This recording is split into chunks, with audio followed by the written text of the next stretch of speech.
Muito bem. Boa noite. Tá bem, estou pronto. Estou Isso. pronto. Estamos aqui na 24ª roda de conversa sobre saúde mental da Estação Agreste. Uma honra de convidarmos o nosso querido amigo e companheiro de lutas há muitos anos.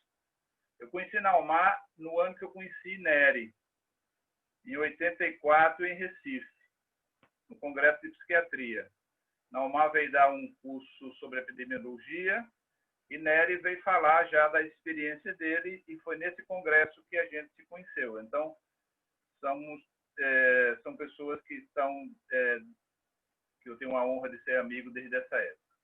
Naumar, é uma honra para a gente também que a gente encerre o ciclo anual dessa roda de conversa com a sua presença e com esse tema, né? Quero dar boas-vindas a todas as pessoas que estão participando. Ivonita, tá bom, nossa companheira lá da França, que sempre está aqui conosco, e quero dizer que você introduz o tema num espaço entre 20 e 40 minutos e depois conversamos com você. Não são perguntas, como diz Nery, a gente apenas entra na conversa, eu e Nery. Muito obrigado, Naumar, por ter aceito. Tá bem, tá bem. Palavra, um abraço grande, seja bem-vindo.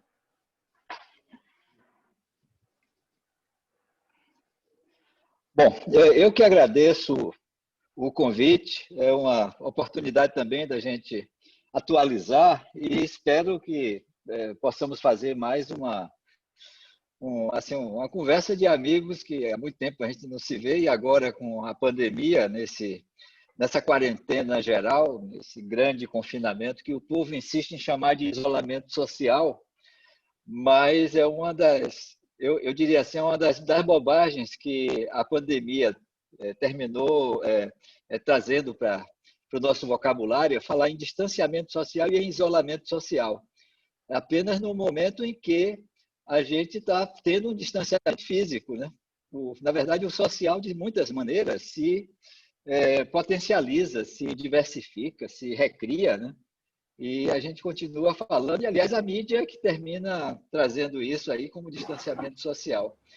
Então, Evaldo, eu queria, bom, primeiro agradecer, como disse, essa chance e já me colocar à disposição. Você disse que eu teria uns minutos para fazer uma certa sistematização dessa questão, e eu vou começar pelo que é uma pandemia, né?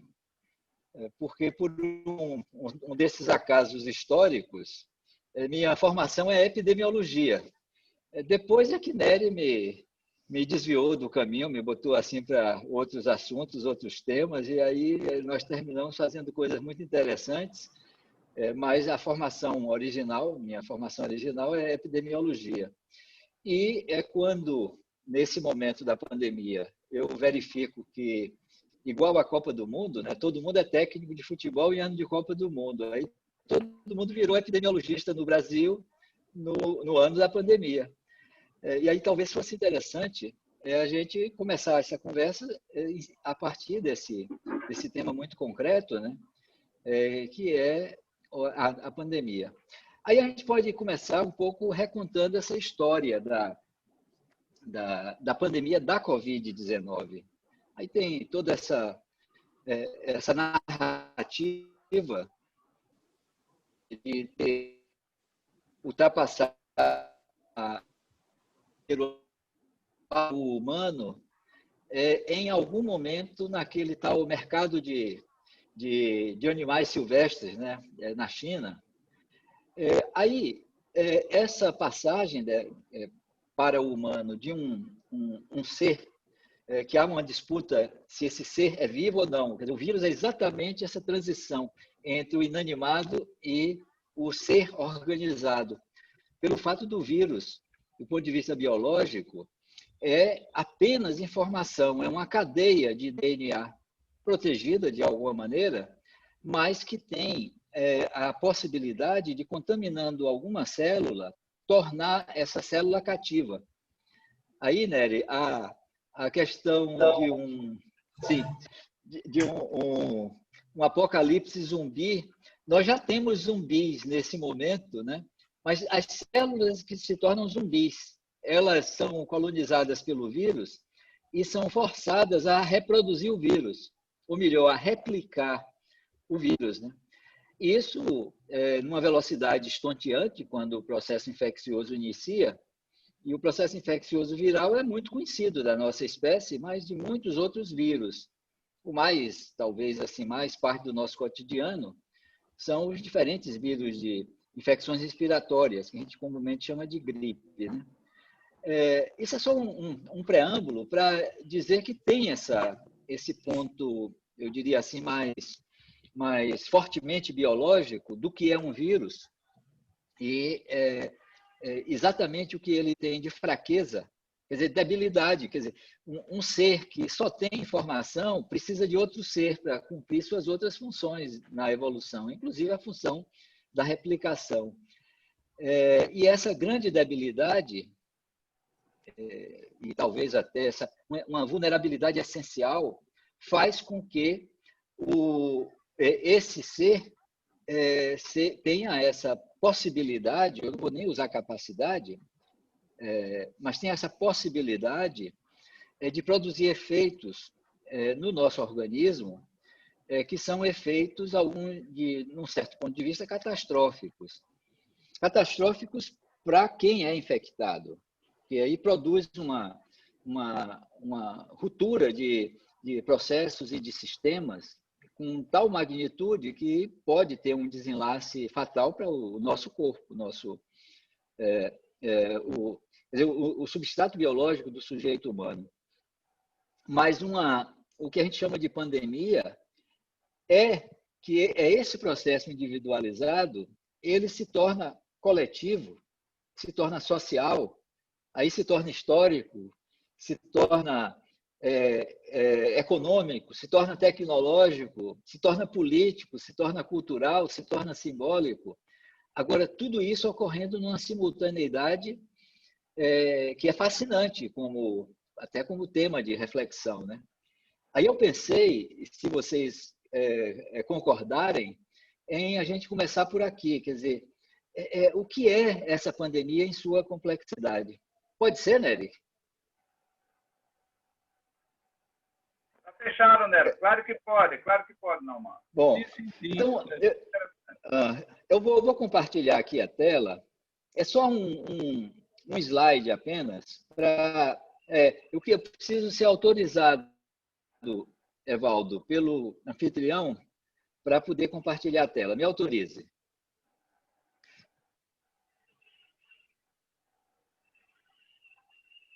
Teoricamente, eu autorizei agora, viu? Pronto. Então, já estamos... Teoricamente. Não, isso ocorreu na realidade virtual que está nos envolvendo nesse momento. É apenas um slide. E aí eu vou falar um pouquinho sobre ele, porque sintetiza esse conjunto de ideias que eu esbocei nesse momento. Quando eu falei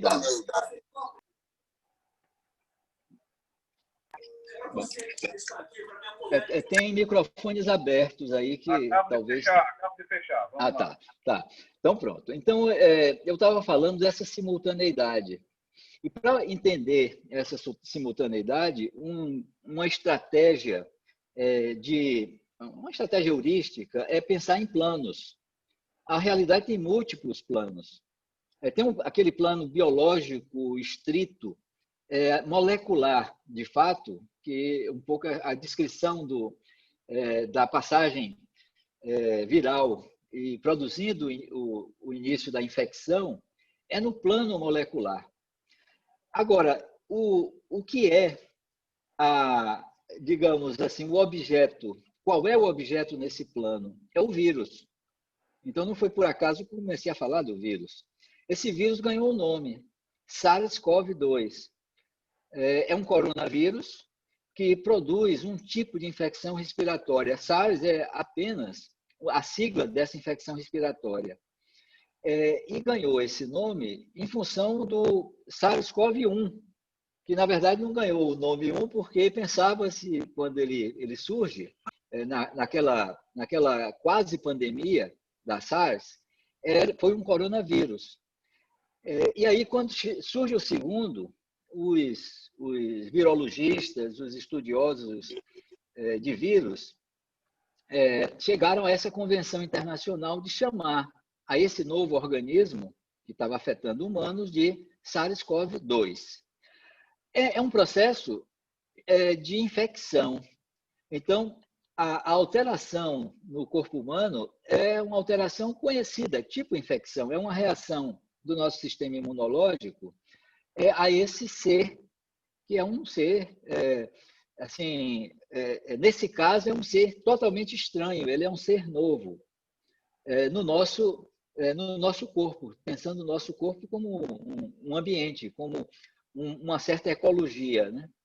E aí o processo de infecção, em alguns sujeitos, é um processo que determina quase que uma falência do nosso sistema imunológico face à novidade do ponto de vista do contato interseres desse novo ser. Quer dizer, o nosso sistema biológico, no seu aspecto imunológico, não estava preparado para esse novo ser, precisa aprender a lidar com esse novo ser, né? Aí, nesse aprendizado, algumas reações são reações sistêmicas muito intensas. E tem elementos, inclusive, elementos alérgicos nesse processo. É o sistema imunológico reagindo, aprendendo a reagir com o que ele tem. Aí são sistemas que são celulares e sistemas que são antigênicos, produção de antígenos.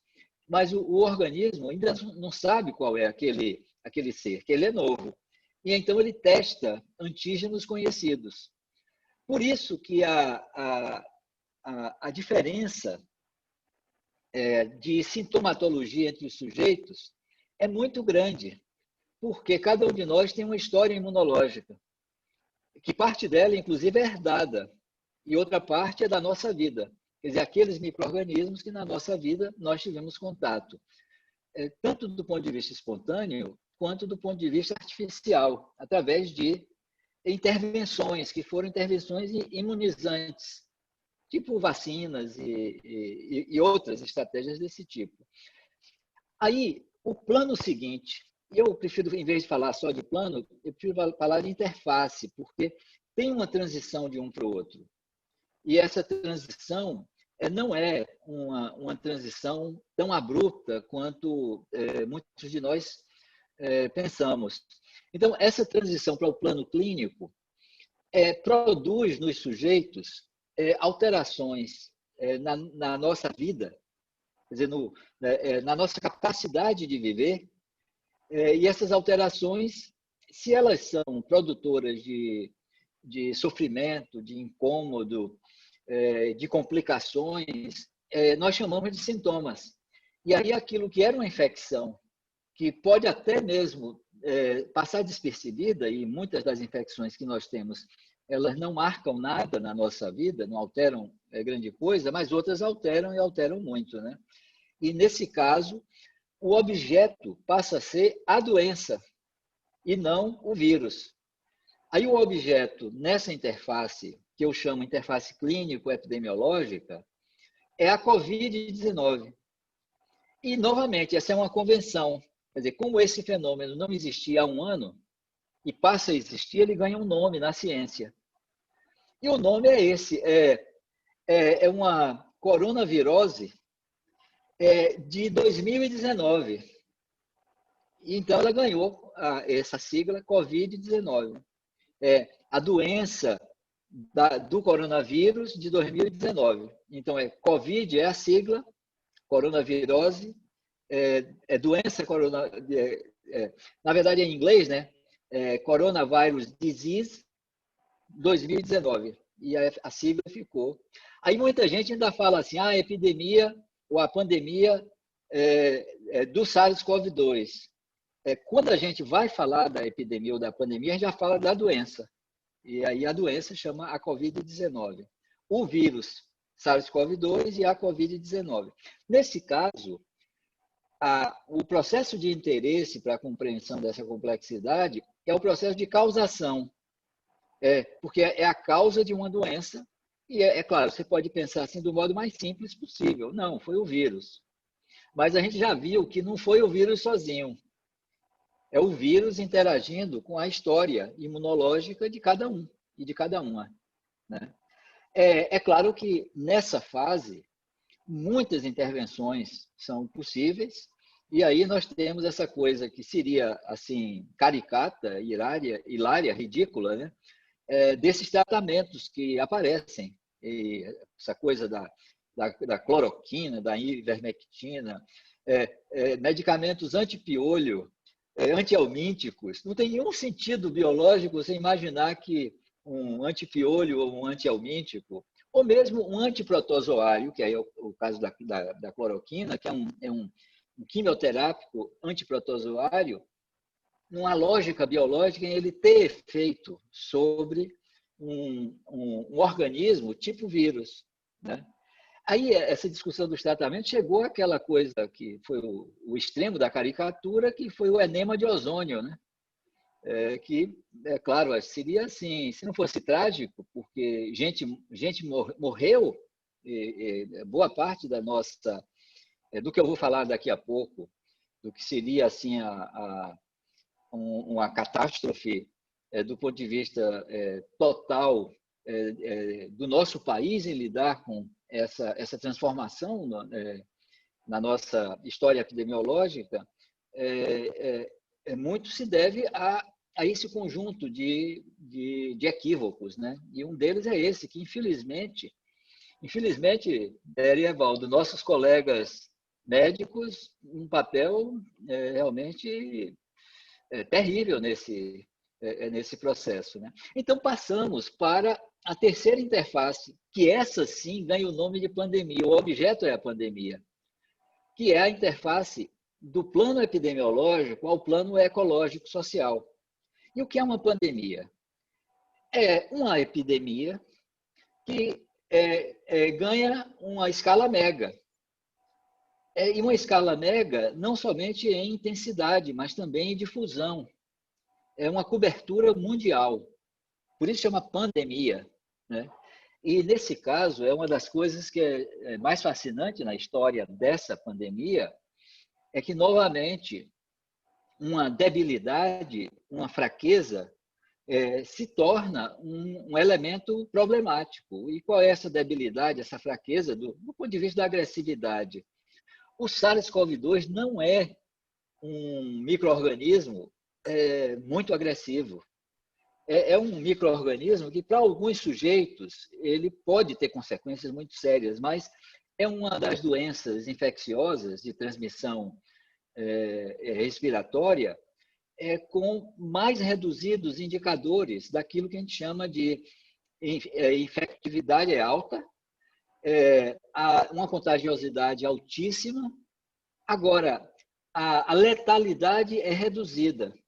Uma proporção pequena de sujeitos tem quadros que complicam, que são mais graves. Essa letalidade diz respeito a esses casos graves que morrem. Então, nós temos um indicador muito conhecido na epidemiologia, que é o da virulência, que é a proporção de casos que têm a infecção e que resulta em efeitos importantes, efeitos graves. Isso chamamos de virulência. Então, é um vírus com reduzida virulência.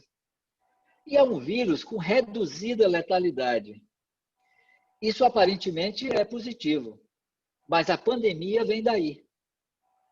O fato desse vírus produzir efeitos ou sintomas que não reduzem muito a nossa capacidade vital, faz com que, naquele período que chamamos de latência ou incubação, os sujeitos doentes possam transmitir. E é claro que num mundo globalizado, com os canais de comunicação, de mobilidade extremamente rápidos, né? Uma doença que os sintomas iniciais não são incapacitantes e que tem uma latência com um certo tempo de produzir o caso mais complicado, fez com que os primeiros casos não detectados tivessem o tempo de se deslocar. Isso aconteceu no mundo inteiro. Quer dizer, os primeiros, da hipótese, que é uma hipótese muito forte, de efetivamente o centro irradiador tenha sido a província de Wuhan, na China, bastaram poucos sujeitos saindo da província de Wuhan para outros países asiáticos, aí Coreia, Japão, para Irã e Itália, e da Itália para a Europa. Aí, nesse momento, o que se pode dizer, já tínhamos um processo de pandemia. Aí, uma pandemia é como uma mega epidemia, com essa cobertura e essa difusão, é impossível para uma doença muito grave. Vou pegar o exemplo, só para contrastar, com o vírus do Ebola. O Ebola, junto de Nery, eu sempre fico querendo falar Ebola, né? O vírus do Ebola. É um vírus que prostra o sujeito de... Assim, os primeiros sintomas são muito graves e mata mais da metade das pessoas infectadas. É uma letalidade altíssima. Compare com a Covid-19, onde o vírus tem uma letalidade de menos de 1% e uma efetividade menos de 20%. E os sintomas daqueles que são infectados, a depender, claro, da idade, né, tem uma variação de proporção de muita gente sem sintoma nenhum, quer dizer, infectado sem sintoma nenhum. E tem sintomas que são sintomas de pouca gravidade. E aí é que tem a raiz da altíssima contagiosidade da SARS-CoV-2. Né? Isso porque o que está em questão agora é o risco. Por isso que nesse quadro aqui, a gente está vendo nessa terceira interface, a determinação é tipo risco. Quer dizer, probabilidade de ocorrência. E, nesse caso, está a raiz do controle da pandemia. E está o principal equívoco do Brasil e de outros países. Estados Unidos é um outro país que também incorreu nesse equívoco de um modo tremendo. No Brasil, nós não utilizamos o modo de intervenção mais eficaz, que é a chamada vigilância epidemiológica, que é uma tecnologia dominada há séculos, desde as pestes medievais, até antes da ciência, essas tecnologias de isolamento de sujeitos contaminantes. Daí vem o nome quarentena, né? Os 40 dias que os navios eram isolados no porto de Veneza, se eles viessem de países ou lugares onde tinha a pandemia da peste bubônica. Né? Essa vigilância, que era muito boa no Brasil, deixa eu só fazer esse registro, era muito boa no Brasil, protegeu o Brasil, por exemplo, da famosa gripe suína, da famosa SARS, do H1N1. Nós não entramos no processo pandêmico que outros países tiveram, né, em função de uma muito bem realizada vigilância epidemiológica, que tínhamos capacidade quando o SUS era prioridade, não estava sucateado. Então, a próxima interface é a interface ecossocial tecnológica. Aí a gente pode dizer que, no Brasil, a pandemia se transformou em um sistema de epidemias pelo fato dela não ter sido controlada. Pegar um exemplo simples, assim, só para entendimento, do que aconteceu na China. A província de Wuhan foi identificada como centro. Foi feito um isolamento completo da província e implantado dentro da província um sistema rigorosíssimo de vigilância epidemiológica. Quer dizer, todo sujeito que desenvolvia sintomas era isolado. E, além desse sujeito, também todas as pessoas que essa figura potencialmente teria contaminado, portanto, famílias e e amigos. Aqueles mega hospitais que a gente viu na televisão sendo construídos em 15 dias, para 10 mil leitos, não eram 10 mil leitos de UTI, não. Eram lugares para acolher as pessoas que estavam em vigilância epidemiológica.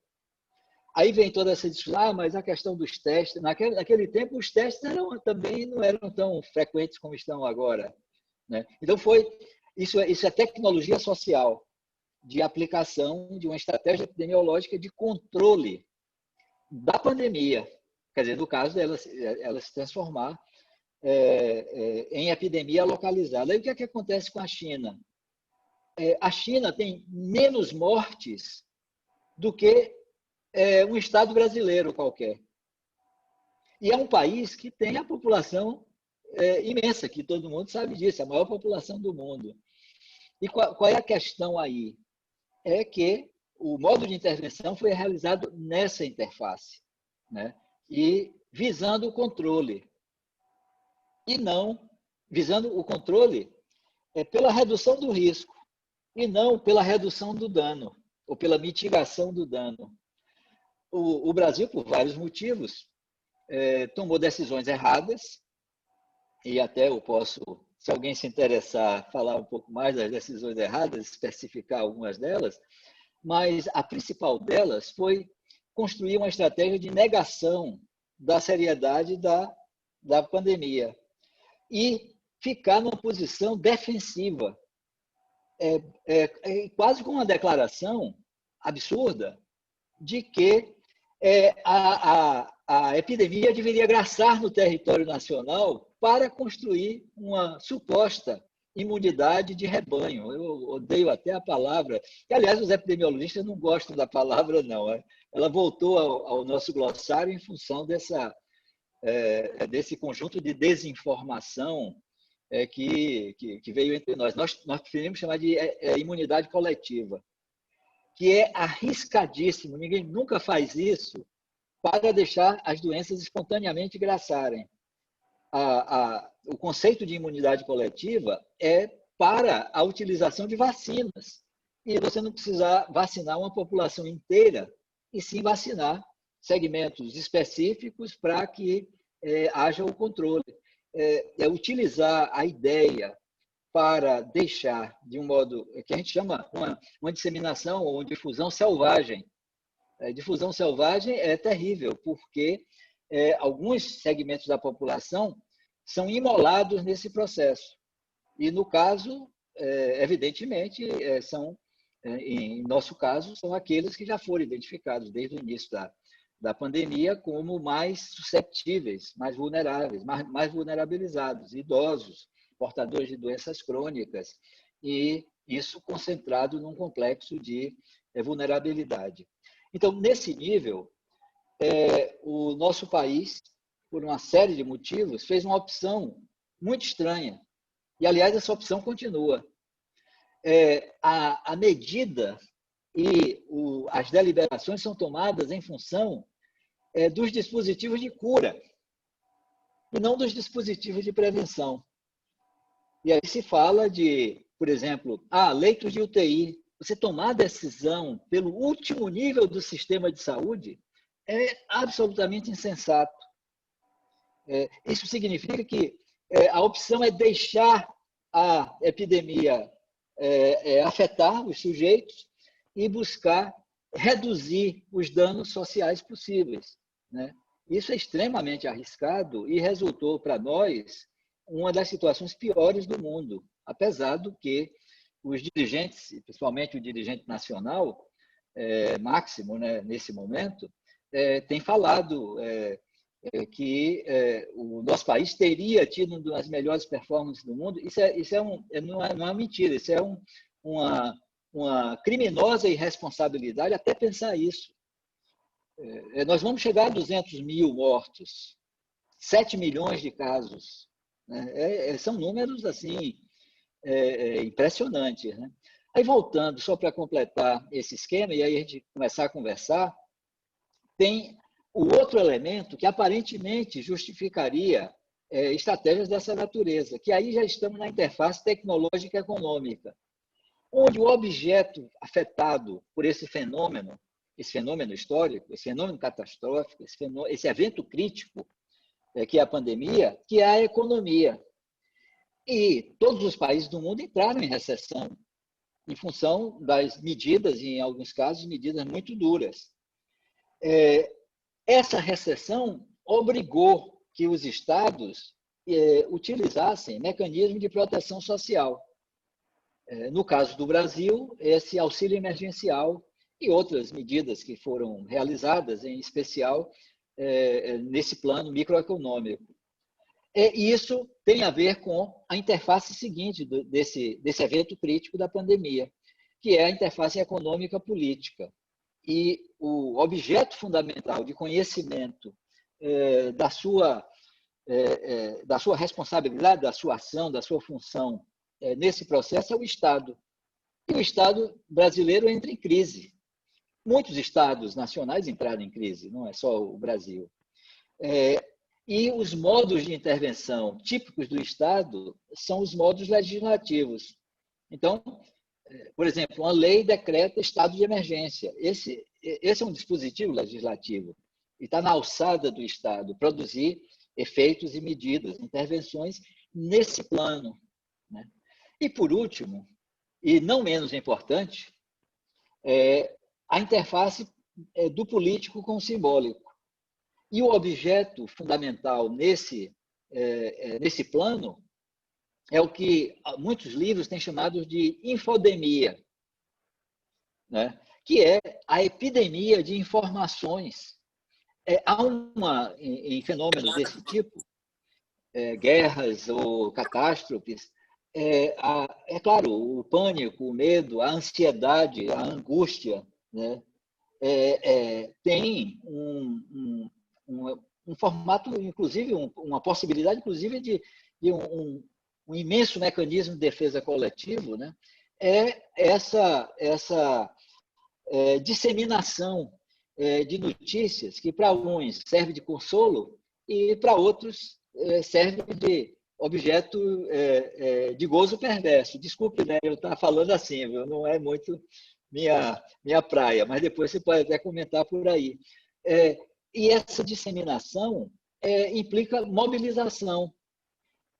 Mobilização para o bem e para o mal, né? Mobilização para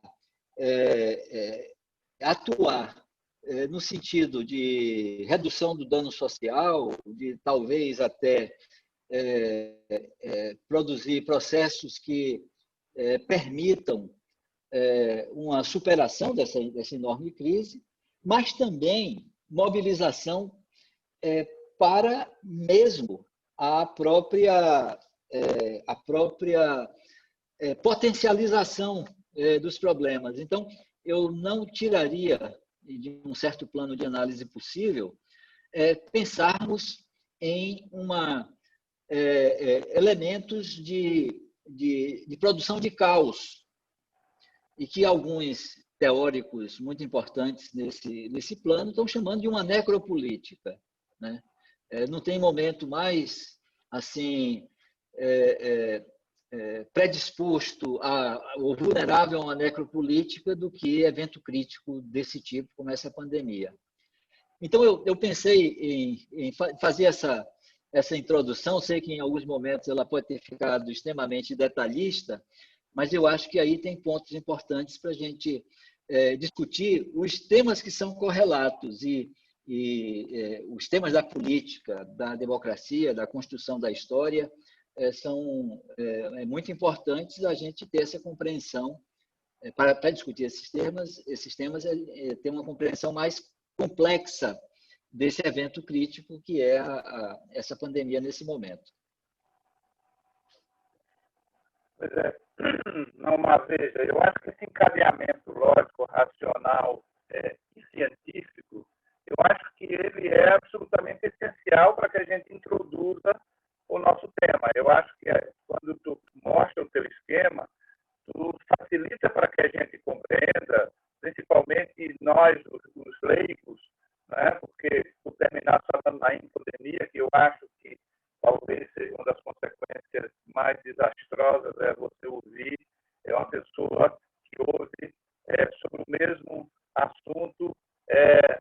informações absolutamente divergentes e como é que as pessoas ficam para introduzir, para incorporar essas informações, em quem é que eu devo, de fato, confiar. E este desafio, eu acho que é um desafio do nosso dia a dia, do homem comum, como nós, que não entendemos esse processo do encadeamento que vocês estão brilhantemente. Acho que eu vou passar a palavra para a Nery, mas eu já introduziria da nossa conversa, se você pudesse falar um pouco nesse viés, né, como foi a reação, como foram as reações dos diversos estados e países no sentido do enfrentamento. Tu falaste muito bem da China, que a gente às vezes não compreendeu bem. Eu também entendi que aqueles hospitais eram semelhantes aos nossos hospitais de campanha, não eram hospitais, não eram espaços de isolamento. Eu achei que eram espaços de tratamento e não de isolamento. Eu acho que é importante a gente saber disso. Mas como é que reagiram? Houve alguma diferença entre os diversos estados? A democracia pesou na abordagem à pandemia? Como é que isso aconteceu nos diferentes países, nos diferentes estados? Mas antes eu vou passar para a Nery, né, e quero novamente dizer para as pessoas que entraram ao longo da introdução de Naumar, a nossa honra e o nosso prazer de ter Naumar no nosso ciclo de conversas, da importância científica, a importância política, a importância de representatividade que tem Naumar no cenário nacional e internacional. Doutor Antônio Nery, está contigo a palavra. Eu não gosto de dialogar com Naumar nessa circunstância, porque eu fico muito inibido. É uma das poucas pessoas que consegue me inibir. Tem umas 3 pessoas no mundo que conseguem me inibir. No passado foi o professor Adilson Sampaio, meu professor de psiquiatria. E quando ele estava presente, eu ficava calado. E hoje, a vida já envelhecida, eu ainda fico. Eu sempre digo que Naumar tem uma responsabilidade nesse mundo, que é muito séria, que é que Deus deu a ele uma competência, uma quantidade de neurônios organizados, que ele produz coisas absolutamente impressionantes. Todo campo que ele trabalha é assim. E eu acho que essa apresentação que o magnífico reitor, eu acho que você não disse isso, mas Naumar foi nosso reitor durante 2 longos períodos, por 8 anos de reitorado. Então, eu tenho isso como um dos meus troféus. Eu sou amigo do reitor Naumar de Almeida Filho, então fica registrado. Então, eu acho que você precisa, Valdo, divulgar do modo mais amplo possível esta exposição, porque ela esclarece. Ela até serviu para mim para dizer que lugar eu vou me colocar. Eu estou em reclusão domiciliar e vou continuar, porque eu entendo que Naumar acabou de dizer, olha, não fique em reclusão, se você for alcançado, veja que vai acontecer. E termos elementos para criticar essa política. Porque hoje o presidente da República acabou de dizer que o Brasil está no finzinho numa epidemiazinha, no finzinho de uma epidemiazinha. Eu acho que não pode ser tratado desse modo. Mas, Naumar, é o seguinte, aberto aí, eu queria colocar para você, eu tenho pensado modestamente numa outra direção. Eu não sou epidemiologista, nunca fui, eu não consigo pensar desse modo, eu penso, e eu acho que você é até um pouco psiquiatra. Você disse, eu sou epidemiologista, mas é uma epidemiologista com uma tintura psiquiátrica muito forte, inclusive porque você produziu efeitos quando era estudante, jovem médico aqui na Bahia, no nível da assistência a pessoas portadoras de transtorno mental, que até hoje se fala. Quando você encarou o Serviço Médico Cirúrgico da Bahia, que era o dono dos 4 hospitais de psiquiatria. Mas isso faz parte de outra história. Mas eu tenho pensado nisso, Naumar, que eu queria colocar para você. Nós não estamos perdendo uma grande chance de discutir a questão da nossa vulnerabilidade, da nossa finitude, do nosso lugar no mundo, como ser vivo. Quer dizer, eu acho que nós estamos centrados, e você indicou isso, na vacina, na cura, para voltar a ter a vida do modo como nós estávamos tendo, quer dizer, caminhando para uma posição de que somos imortais, os humanos não têm mais problema, a ciência resolve tudo, nós não precisamos nos preocupar, a vacina nos devolve a vida e nós vamos tocar para frente aí, fazendo todas as misérias possíveis. E eu penso que suficientemente colocado. Então, eu colocaria, essa é a primeira coisa, porque essa é a coisa hoje que eu tenho mais me preocupado e mais convocado as pessoas, e eu acho que é por isso que eu voltei a ler mais poesia. Eu estou fazendo uma vez por mês, um sábado com poesia, acabei de fazer com o Ronaldo Jacobina, discutimos sobre a poesia dele, porque eu estou um pouco assim, desanimado com o rumo que as coisas têm tomado, porque eu penso que nós estamos perdendo a possibilidade de nos colocar diante de um espelho e perguntar: espelho, espelho meu, que humano sou eu? E o espelho vai responder, provavelmente, que tipo de humano nós somos. Então, eu colocaria primeiro essa questão, que egoisticamente me interessa muito, e eu queria lhe ouvir sobre isso, enquanto o psiquiatra de escola, que eu sei que você também é, além de epidemiologista. Eu queria que vocês registrassem essa frase, é uma citação. O espelho da pandemia vai ou está mostrando que seres humanos somos nós, né? É muito, muito lindo, Nery. Nery começou a falar essas coisas todas, e aí a minha resposta é o seguinte: e eu fico encabulado quando ele faz isso. Ele já fez isso outras vezes, né? Eu fico encabulado quando ele faz isso, porque uma das coisas que, quando eu era menor ou mais jovem e queria ser quando crescer, era ter esse carisma que Nery tem. Eu às vezes consigo expor coisas com um grau de clareza e tal, mas eu nunca consegui fazer as coisas maravilhosas que eu já vi Nery fazer em plateias, em públicos, isso que a palavra carisma diz, né, que ele tem. Então, vocês veem que temos aí de décadas, né? Não vou dizer quanto, porque compromete ele, me compromete também, mas de décadas essa amizade e um pouco assim, um olha no outro, né? Bem, muito bom. Mas deixa eu entrar aí na questão que o Evaldo traz primeiro, depois eu vou comentar o que Nery me demanda. Bom, os países. Eu já mencionei a China.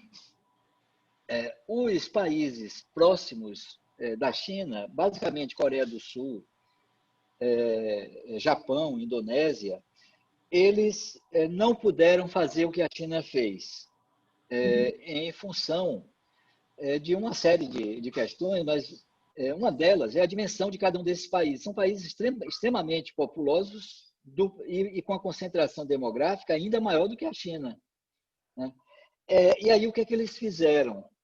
Eles mantiveram ou reforçaram as noções da vigilância epidemiológica e aplicaram elementos de tecnologia que eles têm acesso disponível muito avançado, e uma disponibilidade, inclusive, de desenvolver rapidamente esses dispositivos. E produziram sistemas de vigilância. Eu não sei se vocês viram em algumas coisas que apareceram, o drone que segue a pessoa.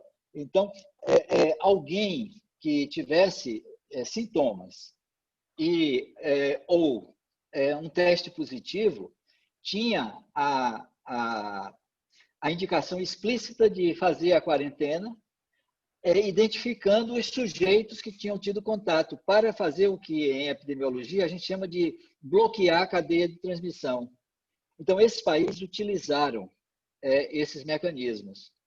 Agora, aquele país que conseguiu o sucesso mais reconhecido é a Nova Zelândia, pelo fato de que eles tiveram tempo de se preparar antes, sabendo que chegaria, né, antes que os casos tivessem.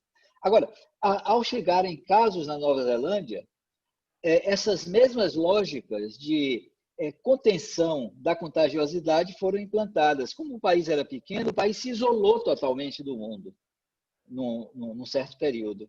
E agora fizeram isso de um modo radical, agudo, profundo e rápido. Então, se fizeram um dia desse uma espécie de escala, qual o melhor lugar do mundo para estar durante a pandemia, disparado Nova Zelândia. Na Europa, a Itália teve uma relação com a pandemia, uma relação seríssima, porque em alguns lugares conseguiram ter essa lógica e em outros lugares houve um negacionismo muito forte. Tudo isso que a gente está passando aqui, um certo setor na Itália, isso ocorreu.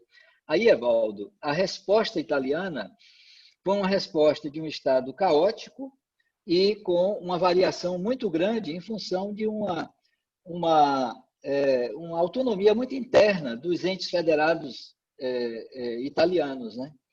Então, foi um país que teve uma enorme dificuldade, mas também foi um país punido pelo fato da pandemia ter afetado primeiro a Itália. Os outros países europeus, a gente fazendo uma análise da primeira onda, e, aliás, nenhum de vocês perguntou sobre a questão da primeira onda, segunda onda, mas a gente já pode introduzir. Na primeira onda, os países europeus eles tiveram uma reação que foi o chamado lockdown, exceto dois, Suécia e Grã-Bretanha. Todos os outros, aí muito assustados com o que estava acontecendo na Itália, eles fizeram um lockdown radical, fecharam tudo, né? E um desses países, eu gosto sempre de citar como exemplo, é a Noruega, porque o que a Noruega fez foi, bom, o lockdown, como todos fizeram, mas também fizeram uma mobilização da sociedade para o acolhimento das medidas duras de restrição, confinamento, restrição de mobilidade, confinamento. E interessante é que utilizaram a rede escolar. Na Noruega é uma rede capilarizada, 100% de acesso à educação básica, ao ensino fundamental. A mesma coisa fez a Finlândia. Não foi a mesma coisa que fez a Suécia. Então, os indicadores, é impressionante as diferenças das curvas epidêmicas entre esses países. A Suécia, na verdade, lá se origina essa lógica da imunidade de rebanho, que na Inglaterra foi acolhida. E, então, vocês estão lembrando muito bem, né, o primeiro-ministro, o Boris Johnson, em todo aquele movimento do Brexit, né, buscando uma política que diferenciasse. E ele teve, inicialmente, uma assessoria que ele dispensou de centros epidemiológicos, de desenvolvimento de epidemiologia, são muito fortes na Inglaterra, né? Aí ele dispensou e houve aquela famosa contingência histórica, né? Ele foi um caso contaminado grave e mudou a perspectiva. Então, isso já se refletiu de imediato no comportamento da dinâmica epidêmica na Inglaterra, e que nos países europeus correspondeu a uma ascensão rápida e depois a um descenso também rápido. Por isso que lá a expressão primeira onda cabe, porque a redução foi muito radical e alguns desses países não tiveram óbitos durante um mês, 2 meses, né? E a redução também da contagiosidade. Aí vamos, para completar esse quadro que você está me pedindo, desculpe se eu estou sendo detalhista, mas eu acho que o tema merece, né? Nós temos alguns exemplos na América Latina exemplo parecido com a Noruega, que é o Uruguai. E exemplo parecido com a Inglaterra, que foi Estados Unidos, mas sem o recuo, porque essa questão das contingências, né? Eu sei que é outro tema que Nery também gosta muito de discutir, as contingências. O presidente Donald Trump não teve um caso grave, assim como o nosso presidente também se contaminou e aparentemente não teve um caso grave. Tivesse sido de uma virulência equivalente à do Boris Johnson com o Donald Trump, possivelmente não teríamos esse efeito cópia, né? Esse efeito imitação que tivemos aqui. Aí, o Brasil, e só para completar, ocorreu no Brasil algo muito parecido com o que ocorreu nos Estados Unidos, mas até porque são dois países que têm uma população grande e um território geográfico muito imenso e diverso. Então, nós podemos dizer que no Brasil nós temos uma espécie de pandemia interna. Não é correto chamar de pandemia, porque tecnicamente é um conceito de cobertura mais geopolítica, mas a gente pode dizer que nós criamos no Brasil, e a contribuição nacional, certamente, o conceito de sistema de epidemias. Então, aqui até, não sei se vocês lembram, todos os países do mundo, as curvas subindo e descendo, e entre nós a curva subindo, subindo, subindo. Quando chega em cima, em vez de descer, ela vai se estabilizando, só que essa estabilidade vai reduzindo o razoável, na verdade, é a somatória de diferentes epidemias em diferentes lugares. E aí, no momento em que uma subia, a outra descia, e ficamos nessa situação. Sem coordenação nos processos de controle e, pior, com um grau de transferência de responsabilidade que eu acho que no futuro haverá certamente uma judicialização desse processo. Não é possível que as autoridades sanitárias brasileiras e as autoridades políticas sejam impunes face à irresponsabilidade criminosa. Não é possível. Eu não sei se politicamente teremos essa condição, mas se houve julgamento político por irregularidades orçamentárias, de planejamento orçamentário, que custou o mandato de Dilma, imaginem uma irresponsabilidade que custa vidas, né? E aí já estamos entrando na discussão que é o ponto que eu acho crucial do tema que me foi proposto, que é a questão pandemia e democracia. Bom, eu vou agora passar para o que Nery me demanda, me pede. Qual é o imaginário que é construído entre nós nesse processo? Eu vou ter que, evidentemente, fazer uma análise com eu diria assim, só um conhecimento aplicado mais geral, porque, evidentemente, essa não é minha especialidade. Mas eu diria que nós desenvolvemos e levamos assim ao extremo uma expectativa imaginária de que uma pandemia é somente um processo biológico. Só existe naquela primeira interface que eu mencionei, biomolecular clínica. E vejam o absurdo disso, é que o conceito de pandemia é o conceito epidemiológico, e explicado por infectologistas, virologistas, geneticistas, com uma suposta clareza de apenas uma das interfaces desse fenômeno complexo, né?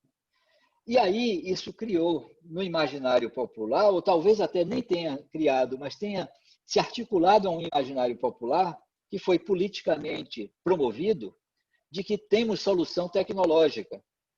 Pode ser um tratamento mágico, tipo o antimalárico, que é um quimioterápico contra protozoários, que eu mencionei anteriormente, e também a expectativa de que a solução seria o que estão chamando de bala de prata. E essa bala de prata tem o nome de vacina. E aí, isso também criou uma expectativa que eu diria foi muito alimentada por uma extraordinária resposta da comunidade científica internacional, rápida.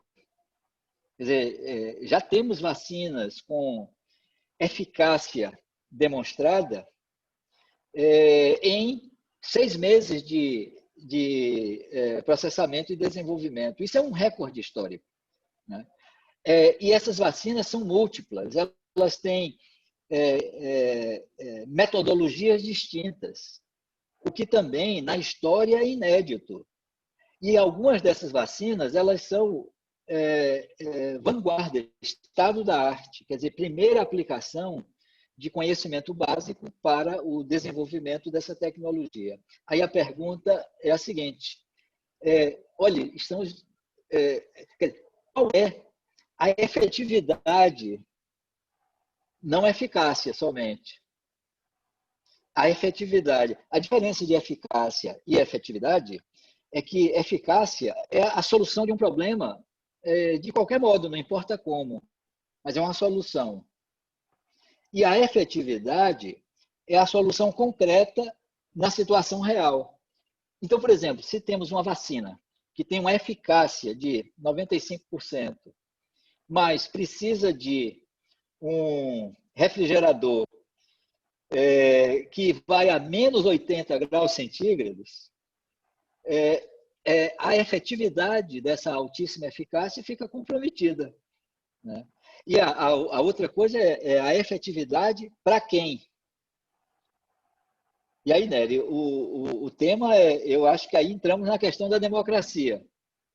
E essa é a matéria ético-política da pandemia. Eu diria assim, o dilema ético-político da pandemia.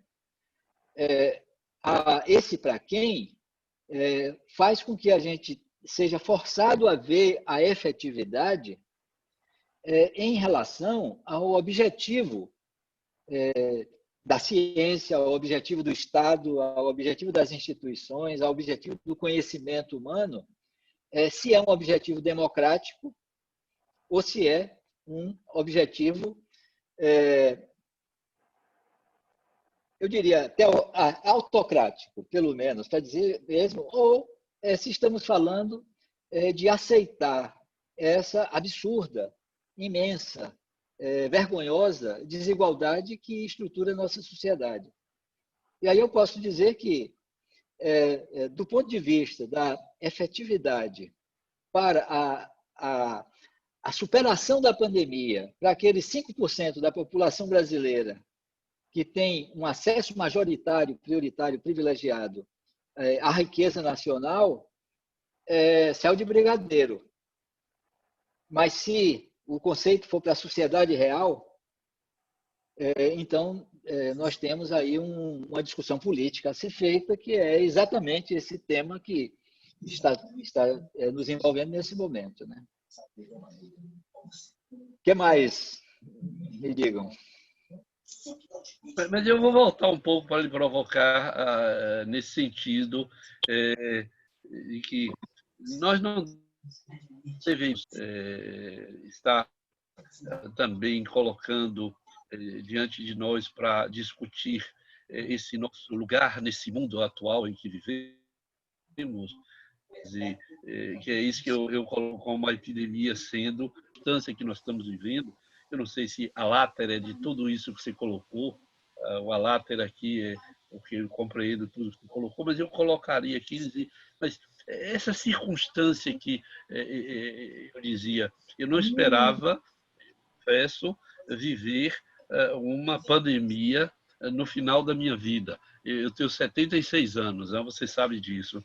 Então, eu pensei que nós tivéssemos ultrapassado isso. De repente, nós estamos diante desse fenômeno universal. E eu não sinto que ele esteja servindo para nós pensarmos nossa existência no mundo. Aí eu penso em Ranjonas, nossa responsabilidade diante da vida na Terra. Quer dizer, eu pensei que todo mundo bradando aos quatro cantos que como é isso, vamos morrer, vamos ficar em reclusão domiciliar, patati, essa coisa toda, nós fôssemos pensar um pouco na nossa existência, né? No que nós fazemos, na Amazônia que está queimando, no combustível fóssil, que a gente não para de fazer buracos agora no mar para tirar a seiva vital da terra que está lá dentro. Quer dizer, e não estou vendo isso, e eu não vejo isso discutido em lugar nenhum.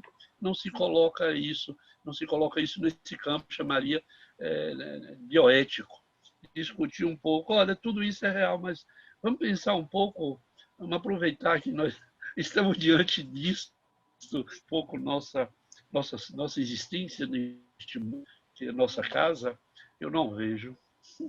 E lamento.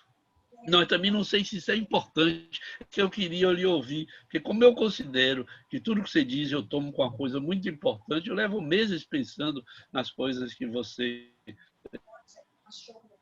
na universidade, eu levava um tempão pensando nas coisas. Aliás, você dá nome de centro, eu mudei o nome do CETAD, de CPD para CETAD, porque na Almar virou para mim e disse, como é que você pensa em fazer prevenção de uma coisa que não se conhece, por isso no avião, voltando de Brasília, porque o CETAD chamava-se de terapia e prevenção, terapia antes de prevenção, por erro. Segundo, não sabia fazer terapia. Terceiro, como é que faz prevenção depois de terapia? Então, eu mudei o nome do centro por força dessa conversa que nós tivemos num voo de Brasília para Salvador. Quer dizer, e outras tantas coisas que eu ouvi na Almar dizer, e imediatamente eu fico ali e quando menos espero eu mudo. E agora eu digo sempre que eu estou mudando em função do que Naumar provocou. E eu sinto falta, inclusive, disso. Por isso é que eu quero lhe ouvir sobre isso. Porque se você me disser, Nery, para de pensar bobagem, eu vou parar de pensar isso, que é uma bobagem. Agora eu queria lhe ouvir. Naumar. Ana Brito se inscreveu também. Talvez fosse bom a gente pegar um. Exatamente. Eu ia passar para a Ana. Ana, nossa epidemiologista pernambucana, amiga do coração. Está contigo a palavra, Ana. Oi, gente, boa noite. E, assim, concordo com o Nery que é muito difícil a gente falar na presença de Naumar, né? Porque Naumar, ele não é só um grande baiano, ele é um monstro da epidemiologia brasileira, né? Quiçá mundial. Se eu fosse da OMS, com certeza eu já teria dado uma placa em homenagem às diferentes contribuições de Naumar à epidemiologia. Eu fui formada como clínica depois que eu migrei da infecto para a epidemiologia. Naumar me persegue até hoje com a epidemiologia, sem números, mesmo eu protestando, porque eu gostava da matemática. e até a questão do dilema clínico e epidemiologia, tudo isso a gente passou nessa trajetória do entendimento, e ele, assim, para mim é uma grande referência, e eu tenho o Naumar sempre no plano especial, tá entendendo? Então, assim, é um prazer enorme. Eu peço desculpa que eu estou toda esculhambada, o cabelo molhado, cheguei da ginástica agora, mas eu não podia perder essa oportunidade. E, assim, concordo com o Nery. Eu gostaria, assim, de enfatizar algumas coisas que... Não enfatizar, mas chamar a atenção que dentro do panorama caótico que a gente tem enfrentado no Brasil com a questão da pandemia, inclusive o próprio conceito de distanciamento social ou isolamento social para o Brasil, ele é completamente equivocado.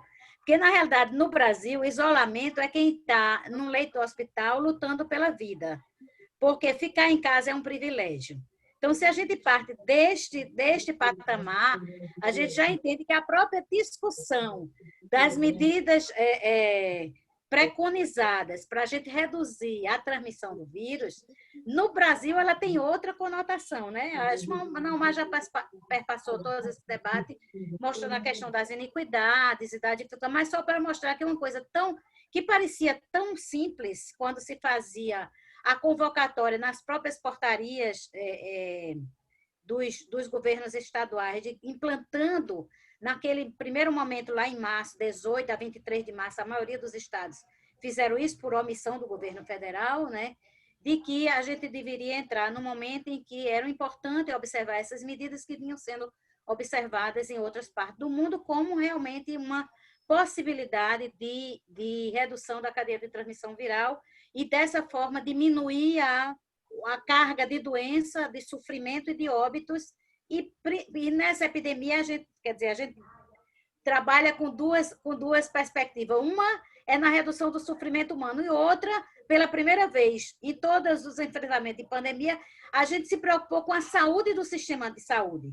Quer dizer, a gente tinha que reduzir a transmissão viral para não entrar em colapso no sistema de saúde e até no sistema funerário, como alguns países observaram e algumas cidades como Manaus, Guayaquil, no Equador, enfim. A gente teve colapsos de sistemas que a gente nunca pensava em discutir diante de pandemia. Agora, para a Nery, eu só queria dizer o seguinte, Nery, que só no século XXI,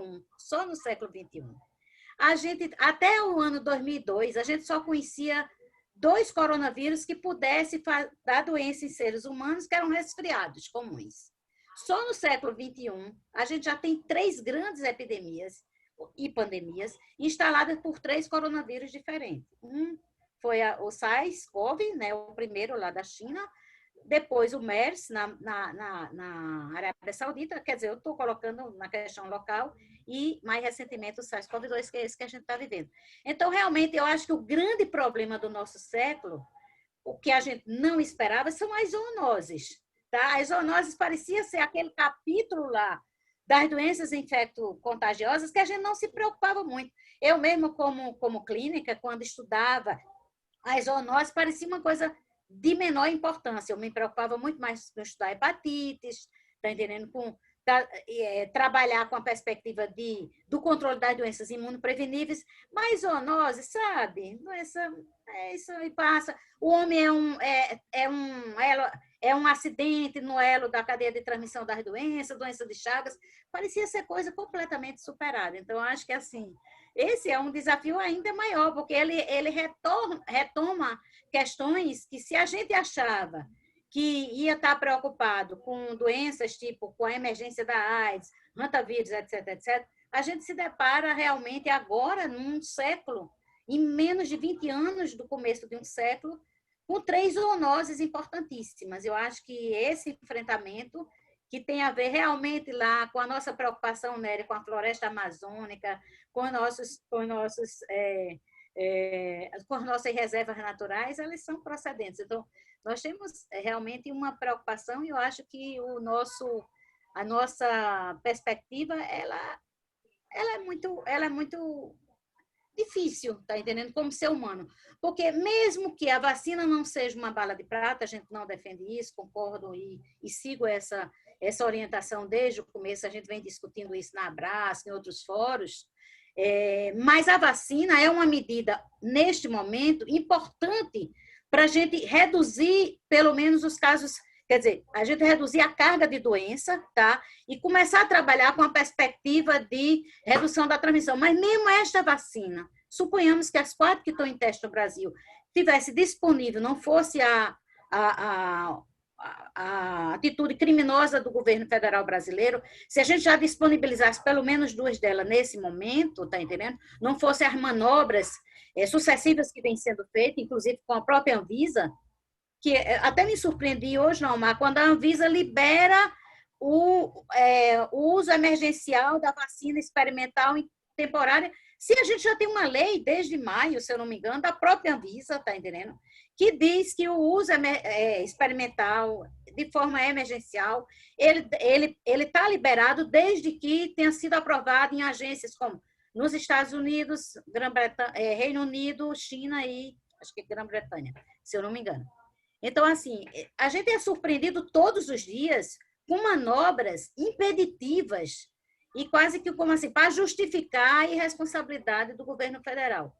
Então, acho que mesmo essa vacina, mesmo se ela estivesse disponível nesse momento, todas as medidas de contenção da epidemia, a gente vai ter que continuar usando. A gente vai ter que continuar usando máscara, a gente vai ter que utilizar os procedimentos de higienização, a gente vai ter que continuar observando o distanciamento físico. Por quê? Porque a vacina ela impede a doença, quer dizer, em tese, com a eficácia que já vem sendo revelada, elas impedem o adoecimento do indivíduo imunizado, mas não impede a implantação do vírus na mucosa nasal, oral dos indivíduos. Então, eles também poderão ser, diferentemente de outras doenças, mesmo imunizados, eles poderão portar o vírus e, eventualmente, transmitir o vírus. Então, assim, são questões extremamente complexas. A gente está vivendo momentos muito difíceis. Desculpa, acho que eu me alonguei demais, mas parabéns, Naumar. É um prazer você estar aqui conosco, né? A maioria dos pernambucanos, que somos seguidores desse grupo de Evaldo e Nery, que vem nos instigando semanalmente para a discussão de temas relevantes sobre a questão da Covid, acho que desde abril, né, que a gente tem esse espaço aqui. É isso. Obrigado, Ana. Eu acho que você ilustrou aí muito bem alguns pontos. Certamente a compreensão naquele quadro geral, que eu, evidentemente, não tenho competência para, até mesmo no plano clínico, enriquecer mais essa compreensão. Agora, deixa eu primeiro responder a pelo menos algumas dessas questões que você trouxe, e em seguida eu falo em relação ao que Nery traz. Aí.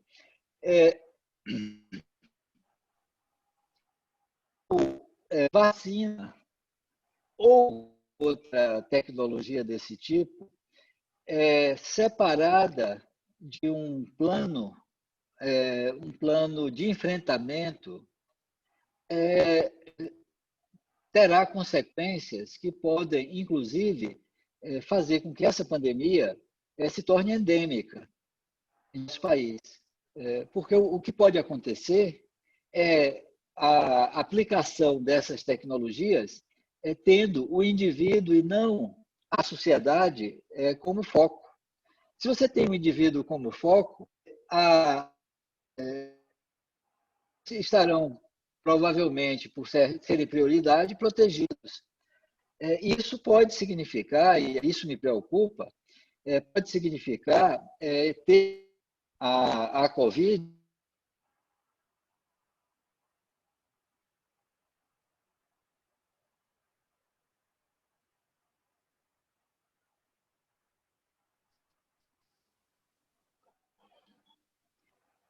caiu um momento, mas isso é do próprio Zoom, ele cai e volta, né? Mas vocês estão me ouvindo, né? Pois bem, aí eu estava falando que é possível, e isso eu temo, que uma vez essas soluções sendo apropriadas e implantadas do modo como estão, quer dizer, não vendo a sociedade como foco e tendo como foco indivíduos ou grupos, da gente ter uma indenização da Covid. Semelhante ao que tivemos com chikungunya, com Zika, com dengue e outras dessas epidemias, né, que se tornaram endêmicas aqui. Agora, uma vacina, por exemplo, está tendo essa discussão sobre o plano de prioridade da vacina. Vocês notaram que o plano de prioridade da vacina não é para controlar a pandemia? É para proteger sujeitos, grupos. E é claro que sujeitos, grupos, claro, você pode dizer, não, é um recorte de geração, porque os velhos, nós, Nery, acima dos 65 anos, estamos num risco maior e tal. Só que o conceito de um dispositivo dessa natureza, ele alcançará toda a população se for aplicado para o bloqueio da transmissão e não para a mitigação de danos ou para a proteção de grupos específicos, né? Então, minha reação a essa discussão é um pouco nessa direção. Eu sei que a posição da Abrasco, por exemplo, a gente está avançando muito nessa questão. Deixa eu agora, Nery trouxe uma questão e até eu me desculpo, porque, na verdade, ele, quando fez a primeira fala, ele já trouxe essa questão. Mas é que ele trouxe pelo menos 3 pontos, eu respondi 2 e esse não foi.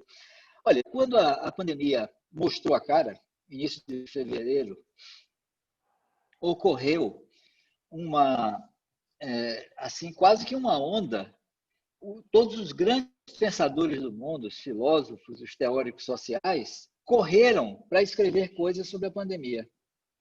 Essa corrida, aliás, na internet vocês encontram, né, a Sopa de Wuhan, é uma coletânea desses primeiros textos, essas primeiras reações. Né? A gente poderia classificar, ou pelo menos ter uma certa tipologia nessas primeiras reações, em 2 grandes blocos e um terceiro. Os 2 grandes blocos, um deles é de um otimismo até comovente. Né? Não, finalmente a humanidade vai despertar para a questão ecológica e nós podemos, da agora em diante, ter uma discussão sobre o que importa de fato na vida. Né? Sobre a posição do ser humano no planeta. Isso é uma reação da natureza. É evidente que é uma reação da natureza aos processos predatórios na nossa relação. Ou então, será um grande momento em que a solidariedade vai prevalecer e as sociedades, as nações, as pessoas, os grupos e tal, terão um grande inimigo em comum. Aí eu diria que esse primeiro bloco de reflexões foi, de algum modo, contestado pela realidade. Porque o que vimos foi, inclusive, uma crise da capacidade dos organismos internacionais de atuarem. Movimentos, alguns deles até toscos, truculentos, né? E que entre nós isso apareceu muito, em especial em relação à Organização Mundial da Saúde. Eu vi racismo nesse movimento. O fato do atual diretor-geral da OMS ser negro, africano, né? Um cientista biomédico, mas não um médico clínico. Eu vi isso tudo com uma imensa demonstração de racismo. Agora, de um processo em que o multilateralismo já estava em questão em função do outro ponto que Nery trouxe, que é a questão ecológica. Né? O negacionismo ele é aplicado à pandemia, mas é fundamentalmente um negacionismo em relação à grande crise climática, né? A transformação do mundo pela ação humana massiva. Né? Então, esse primeiro bloco de reflexões teve a própria realidade contestando. O segundo bloco de reflexões foi muito na direção do que aprendemos com a pandemia. A possibilidade da pandemia ensinar, até o título do primeiro livro do Boaventura, que foram alguns textos rápidos que ele uniu, numa oportunidade editorial, o título era A Cruel Pedagogia do Vírus. Né? E aí mostrando temas estruturais das sociedades ocidentais e, fundamentalmente, essa imensa iniquidade, essa absurda desigualdade sendo mostrada, externalizada bastante, inclusive de uma maneira até amplificada, quer dizer, como se tivesse uma grande lente sobre essas questões. Né? E a gente também tivemos várias, quer dizer, no nosso país, demonstrações explícitas disso. Quer dizer, pensar a economia primeiro e a vida depois. Por aí, né? Essa outra perspectiva do que a pandemia poderia trazer chegou a um extremo que um importantíssimo teórico, aliás, teórico de imaginar que a indicação da maior crise do capitalismo, né? E que essa crise do capitalismo forçaria uma certa transformação, uma certa mudança. E aí houve, inclusive, uma certa superficialização desse debate em relação àquela ideia do novo normal. Né? Não podemos voltar aquele normal que só nos trouxe problemas na construção da história humana, e a pandemia possibilitará não o retorno ao normal, mas a construção de um novo normal. Então, o que você está falando, eu acho que tem já um certo volume de reflexão a ser de algum modo organizado, compilado, sistematizado, estudado, né? Em relação a essas possibilidades de compreensão desse fenômeno. Eu acho, e talvez até isso possa até servir de alguma forma, que essa compreensão que eu tentei resumir para vocês da pandemia como um evento crítico é possível da gente imaginar que alguma utilidade terá para o avanço dessa reflexão. Agora, isso numa perspectiva mais teórica.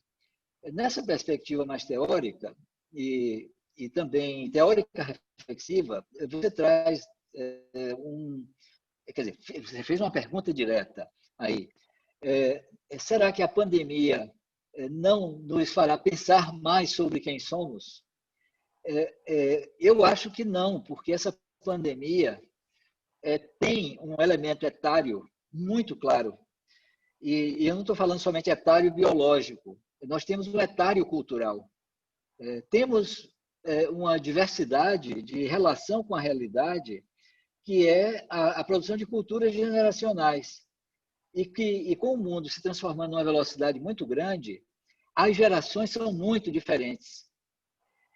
E aí eu posso até lhe dizer, olhe, a consciência do risco social amplo é fragmentada pela consciência do risco imediato. E a consciência do risco imediato é diferencial por geração. Quer dizer, nós estamos nos cuidando em função da nossa geração. Está declaradamente um grupo vulnerabilizado. O mesmo os indígenas, o mesmo os quilombolas, as populações isoladas, os sujeitos sob pobreza extrema. Agora, eu posso até dizer que, assim, até do ponto de vista cru, clínico epidemiológico, alguém com menos de 40 anos, alguém com menos de 30 anos, para ficar até mais próximo, a percepção do risco é indireta. É muito mais a preocupação, talvez com o tio, o avô, o pai, algum outro, e não consigo próprio, né? E, ao mesmo tempo, uma certa quimera da imunidade. E então, infelizmente, entre nós, mas nos Estados Unidos isso também ocorreu, circula um conceito na juventude que é melhor se infectar logo. Esse se infectar logo traria uma proteção individual e uma redução da sua contribuição à transmissibilidade, né? Mas aí a natureza tem armadilhas, né? E uma delas é a armadilha da reinfecção. E o Brasil já tem um caso de reinfecção e já identificando que é uma cepa distinta. Aliás, um certo conhecimento da biologia do vírus é super importante. A capacidade mutagênica dos vírus é imensa, muito mais do que das bactérias, porque não esqueçam que é uma reprodução massiva, bilhões ao mesmo tempo, de uma fita de informação. E essa reprodução não é totalmente igual, ela não é assim uma cópia perfeita. E nessas imperfeições, tanto poderá ter, e aliás é muito mais provável que tenha uma atenuação, mas também pode ter um agravamento da virulência, né? Então, uma certa compreensão evolutiva desse ser que aparece. Seguramente não é um novo ser na natureza. Já identificaram que tem milhares de vírus não identificados em milhares de espécies e algumas delas não conhecidas.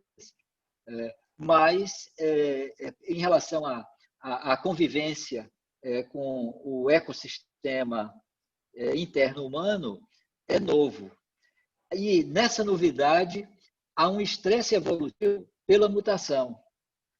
Então, já tem evidências de que a segunda onda europeia é um micro-organismo com importantes variações em relação à primeira onda, né? Então, tem, nesse caso, uma questão ecológica ampliada. Então, nesses dois aspectos, eu acho que eu tentei esclarecer um pouco mais. Aí, Evaldo, à disposição, o que mais? Veja, nego, o que eu estava pensando aqui era assim, nós somos os privilegiados, nós que estamos aqui, 20 e poucas pessoas, nós somos os privilegiados que assistiram ao vivo. Depois a gente vai disponibilizar isso no YouTube e outras centenas de pessoas vão ter acesso. Mas eu me sinto privilegiado de te ouvir ao vivo, como a Ana Brito estava dizendo e como o Nery colocou. A notícia de hoje é que 3.000 pessoas, mais de 3.000 pessoas morreram nos Estados Unidos hoje, né? Atingiu esse número absurdo de 3.000 mortes num dia só. E você estava falando, e a partir da reflexão de Nery, eu estava me lembrando também, nós temos uma plateia também predominantemente da área de saúde mental. E Freud, no Mal-Estar da Civilização, de 1930, ele dizia que o homem vivia uma certa fantasia do controle da natureza, porque o controle da natureza trazia um certo conforto de segurança.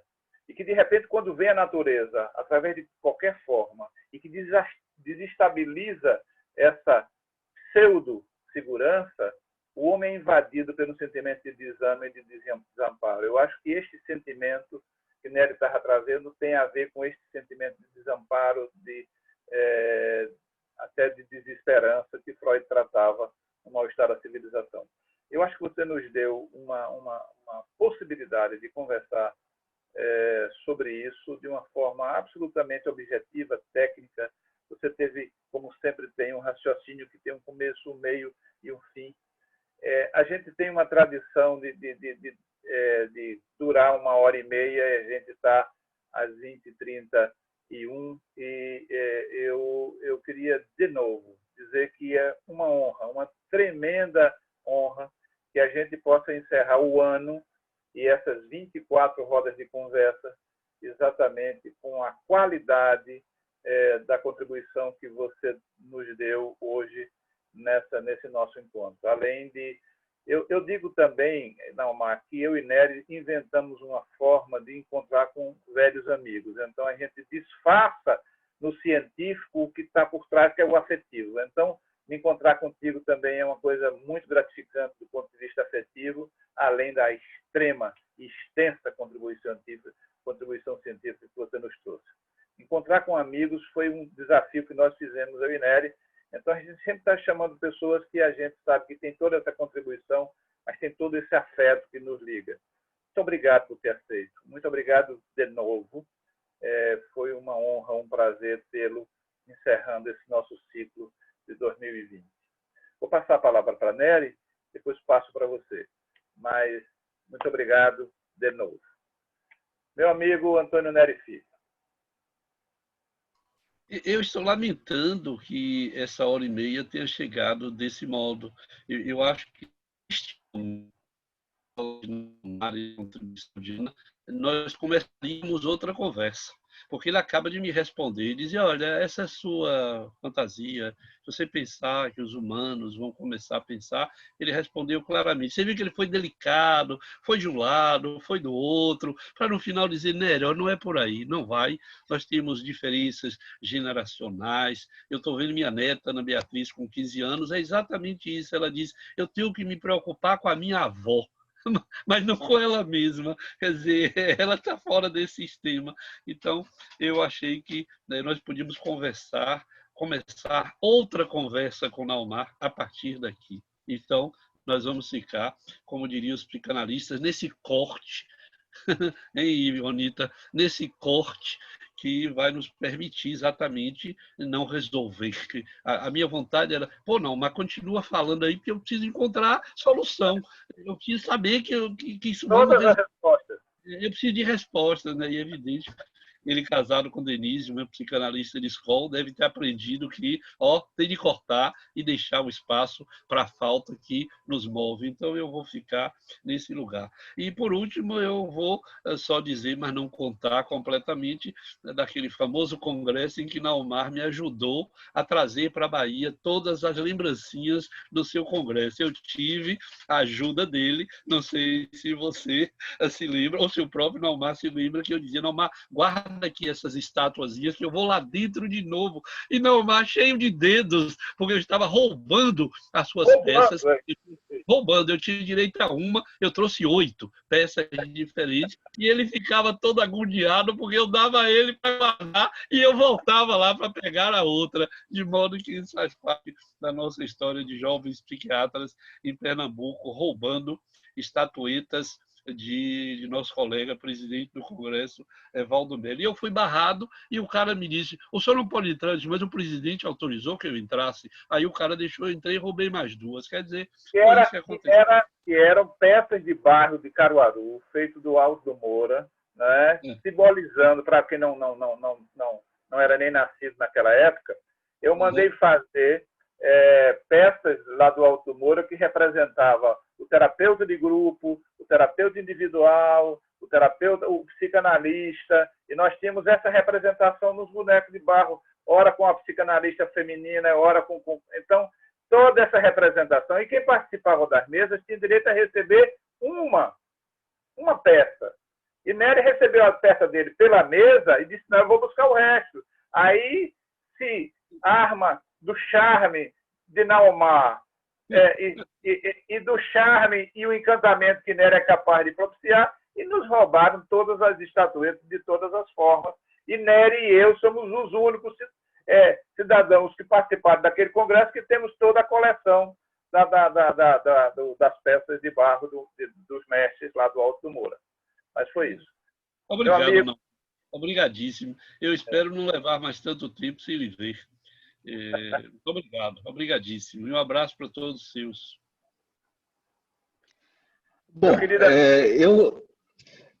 eu queria agradecer tudo isso, todo esse carinho. Nery, eu confesso que não lembro de nada disso que você está narrando. Eu não lembro nada.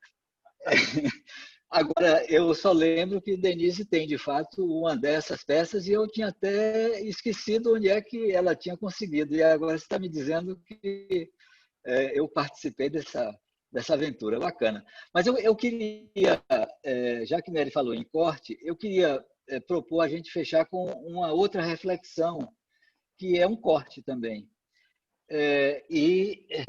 Retomando a primeira pergunta de Evaldo, como é que outros países, outras sociedades reagiram a esse evento crítico? E eu gostaria de trazer uma hipótese. É o seguinte, a hipótese não é minha. Esse evento crítico é uma antropóloga do Ceilão, que atua nos Estados Unidos, Verena Das. O evento crítico é um evento que mobiliza todos os planos da existência. É um pensamento e é um pensamento. E a resposta em relação aos países que cuidaram melhor de suas sociedades são dirigidos por mulheres. E os países que produziram desastres, continuam produzindo desastres em relação à pandemia, têm um elemento masculino muito forte, ligado, não só de vista imaginário, também na ideologia política predominante. Isso é para se pensar.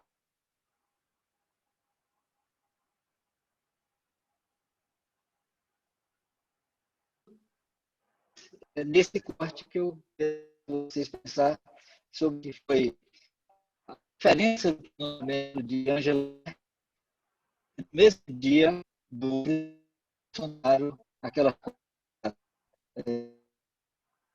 que era um tipo de fazendo inclusive uma imitação à pandemia. É um absurdo.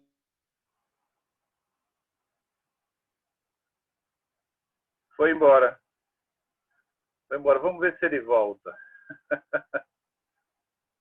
Nery, Se ele seu som voltar, se ele voltar, você pede a ele para repetir um pouco essa vai provocação. repetir, Nós eu acho. ficamos todos. Essa é a verdadeira falta, não, Mar. Nós ficamos numa verdadeira falta porque nós não ouvimos nada do que você disse, de modo que essa nos deixou absolutamente na falta.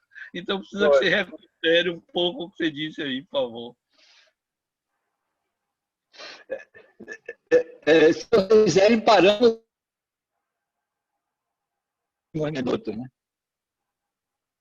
Almar, temos todo o tempo do mundo. Não, vocês ouviram até quando? Até eu falando o quê?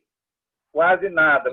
Nós ouvimos, eu ouvi, por exemplo, quando você caracterizou os países comandados por mulheres que tiveram uma resposta muito mais, e os países comandados por homens, principalmente homens autoritários, fálicos e todas essas coisas, tiveram uma resposta.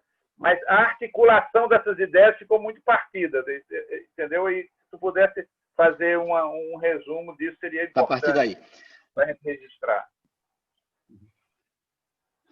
Tá. E também a Ana Brito pede o nome da autora. Isso, exatamente. Eu vou escrever aqui e vocês vão procurar Veena Das. Ela é indiana. Veena Das. Pronto, já mandei aqui no... Mas depois disso, o que eu fiz, só como um fecho, foi o seguinte, o contraste entre Angela Merkel e o discurso de Angela Merkel, preparando o seu país, o seu povo, sua nação, sua sociedade, para um Natal, que é um evento importante, simbólico, na Europa, nessa Europa Central, preparando o seu esse Natal. E o contraste com o nosso dirigente faz em torno da pandemia. Eu fiquei profundamente envergonhado com o que digamos, né? Mas esse contraste, eu acho, que fica esse tema, eu acho que é um bom tempo na direção do que Nery está falando. Será que temos esperança se continuarmos governados por essa lógica fálica, né?